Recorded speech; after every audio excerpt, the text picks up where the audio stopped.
तालुक्यातलं भेंडवड म्हणून गाव आहे. अक्षय तृतीयेच्या मुहूर्तावर त्या ठिकाणी सुद्धा एक भविष्यवाणी सांगते यांना काय आळा घालता येईल. कारण शेतकरी मोठ्या प्रमाणात त्या ठिकाणी गर्दी करत असतात. जादूटोणा विरोधी कायद्याअंतर्गत तर याच्याविषयी कलम नाही आहे, त्यामुळे कायदेशीररित्या त्याच्यावर कारवाई करणं अवघड आहे.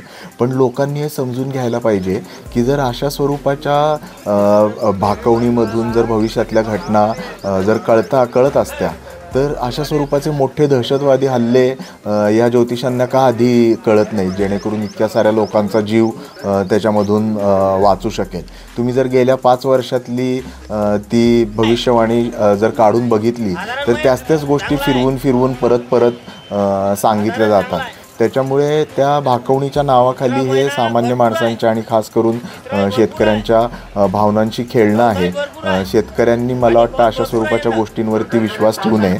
आपल्या प्रत्यक्ष श्रमावरतीच सगळ्या गोष्टी अवलंबून असतात. भविष्याला कुठलाही शास्त्रीय वैज्ञानिक आधार नाही आणि त्यामुळे अशा गोष्टींना आपण बळी पडू नये अशी मी अपेक्षा व्यक्त करतो.